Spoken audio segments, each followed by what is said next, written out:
साम्राज्यवादी ताकत जो है वो एक लोगों को कुचलने की कोशिश कर रही है। आप मौन नहीं रहते।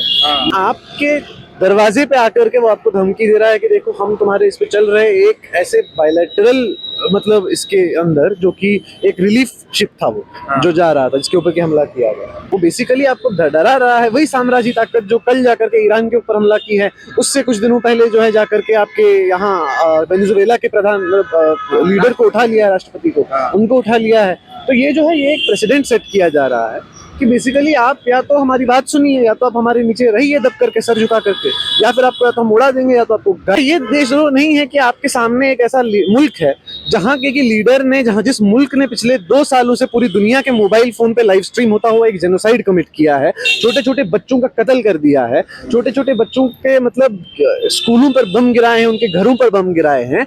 क्या वो आतंकवाद नहीं है कि आप जाकर के उस मुल्क को जाकर के फादरलैंड डिक्लेयर कर दे रहे हैं?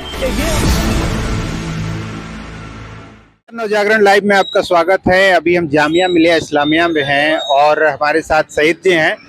अभी जो ईरान का मुद्दा चल रहा है, इजराइल, ईरान और अमेरिका का जो मुद्दा चल रहा है, उसमें जो भारत है वो चुपचाप मौन बन के मूक दर्शक बना हुआ है। क्या कहेंगे? आज आप लोगों का प्रोटेस्ट भी था।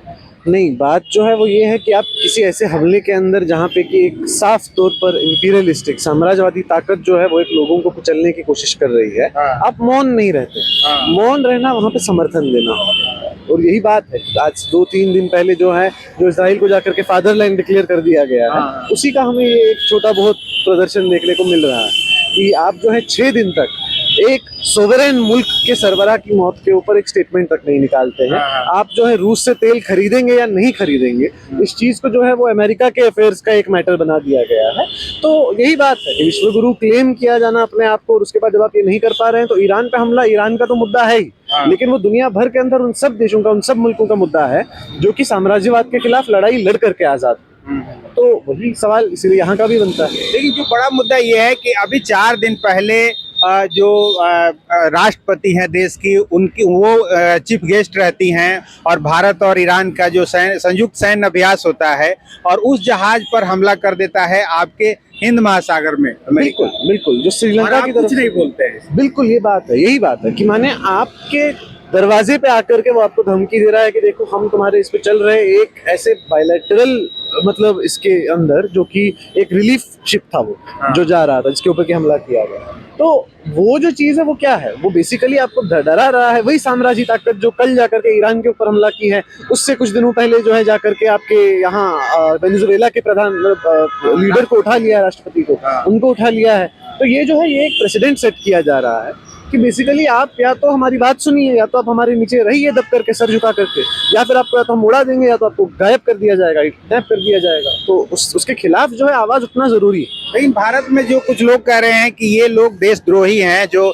उस आतंकी के लिए ये लोग यहाँ पे प्रदर्शन कर रहे हैं। अपने देश में थोड़ी हुआ है, वो तो ईरान में हुआ है। नहीं, चलिए यही सवाल पूछते हैं, आतंकियों के लिए प्रदर्शन करना अगर देशद्रोह है, क्या ये आतंकी है कि एक मुल्क का जो है एक लीडर है जिसको कि मार दिया गया है, जिसके बारे में लोग यहाँ पे प्रदर्शन इसलिए कर रहे हैं कि वहाँ पे एक इंपीरियलिस्ट इंटरवेंशन हुआ है और काफी सारे लोगों के लिए जो है वो एक स्पिरिचुअल लीडर के तहत है, तो वो इसलिए वहाँ पे जाकर के मातम कर रहे हैं। लेकिन क्या ये देशद्रोह नहीं है कि आपके सामने एक ऐसा मुल्क है जहाँ के लीडर ने, जिस मुल्क ने पिछले 2 सालों से पूरी दुनिया के मोबाइल फोन पे लाइव स्ट्रीम होता हुआ एक जेनोसाइड कमिट किया है, छोटे छोटे बच्चों का कत्ल कर दिया है, छोटे छोटे बच्चों के मतलब स्कूलों पर बम गिराए हैं, उनके घरों पर बम गिराए हैं। क्या वो आतंकवाद नहीं है कि आप जाकर के उस मुल्क को जाकर के फादरलैंड डिक्लेयर कर दे रहे हैं? क्या ये आतंकवाद नहीं है कि आप यहाँ जाकर के उस मुल्क का झंडा लेकर के खड़े होकर के कह रहे हैं कि ये हमारा असली दोस्त है? तो ये तो हिंदुस्तान का अपना जो चल रहा ट्रेडिशन इतने वक्त से मौजूद रहा है, जिसके तहत कि एक वक्त पर इसी यूनिवर्सिटी के अंदर जो है यासिर अरफात को मतलब बुलाया गया था, उनको दावत दी गई थी, सम्मानित किया गया था। इसी देश के अंदर एक स्टैंप पर फलस्तीन का झंडा जो है वो प्रिंट किया गया था और वो स्टैंप जारी किया गया था। तो ये तो अपने ही साथ गद्दारी की जा रही है। तो कौन आतंकवादी है इस पूरे खेल के अंदर?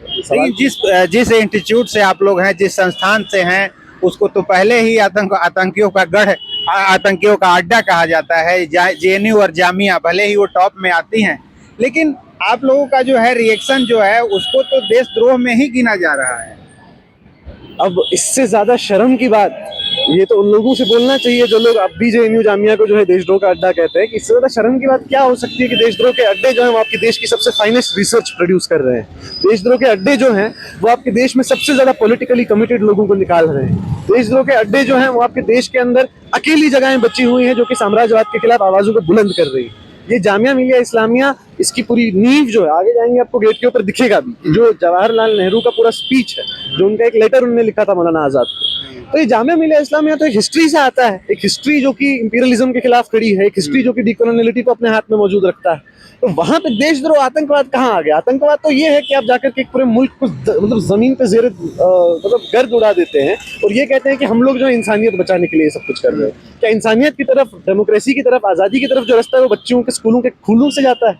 क्या ये दुनिया हम लोग बनाना चाहते हैं? अच्छा, अभी जो DU के अंदर एक प्रोटेस्ट होता है और वहाँ पे बवाल होता है, फिर जाके JNU में भी होता है हंगामा, जामिया में जो पिछले दिनों हुआ है, पिछले कुछ साल पहले जो हुआ है वही JNU में दोहराया जा रहा है। तो क्या लग रहा है इन यूनिवर्सिटियों को क्यों टारगेट किया जा रहा है? हाँ, वहां पे तो UGC आ जाता है। UGC के जो गाइडलाइंस आए थे अभी हाल ही में, जिसके तहत कि मतलब विश्वविद्यालयों के अंदर, यूनिवर्सिटीज के अंदर आपके पास जो क्या कहते हैं इसे, कास्ट डिस्क्रिमिनेशन इतने लंबे वक्त से चलता हुआ एक मुद्दा था, उसे लेकर के कुछ मामूली से गाइडलाइंस थे।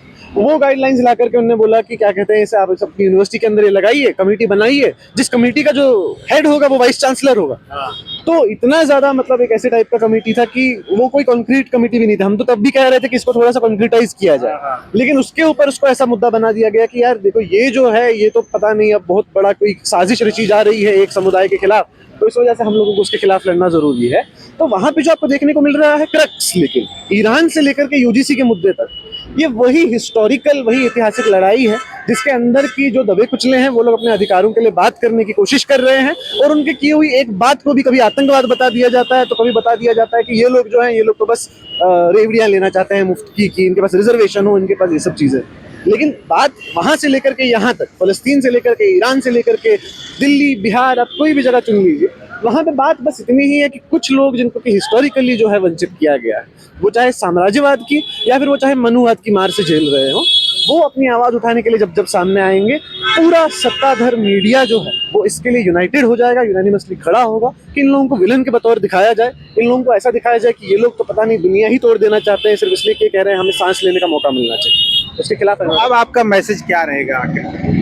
मैसेज यही रहेगा कि अपने ही ट्रेडिशन को रखा जाए ना पकड़ करके। जब जो मोदी सरकार हर जगह पर NEP से लेकर के पता नहीं कितनी सारी पॉलिसीज के अंदर डीकोलोनियलिटी बोलती है, उसको क्या डीकोलोनाइजेशन के इस एक बेसिक प्रिंसिपल को अपहोल्ड नहीं करना चाहिए जो साउथ अफ्रीका हमसे बेहतर अपहोल्ड कर रहा है अभी के वक्त पे, जब वो इंटरनेशनल कोर्ट ऑफ जस्टिस में जाकर के नेतन्याहू के खिलाफ एक केस दर्ज करता है। ये तो कायदे से हिंदुस्तान को करना चाहिए, लेकिन जब आपके सामने एक एग्जाम्पल मौजूद है कि अमेरिका ने आज सुबह जो है उन लोगों ने इक्वाडोर के ऊपर अपना एक मतलब मिलिट्री ऑपरेशन डिक्लेयर कर दिया है। दुनिया का कोई कोना ही नहीं छोड़ रहे हैं जहां पे कि उनका डिसएग्रीमेंट हो और वहां पे जाकर के खुद जाकर के अपना काम ना समझे कि इस मुल्क के सरबराह को, इस मुल्क के मतलब लीडर को हम मार दें। तो आपको ऐसे वक्त एक स्टैंड लेना हो, आपको ऐसे वक्त पे तो लीड करना चाहिए दुनिया भर को कि हम लोग डीकोलोनाइजेशन के लिए खड़े हैं, हम लोग साम्राज्यवाद के खिलाफ एक फोर्स बन करके खड़े हैं। उल्टा आप क्या कर रहे हैं, 6 दिन तक एक कंडेमनेशन नहीं ला पा रहे, तो ये तो शर्म की।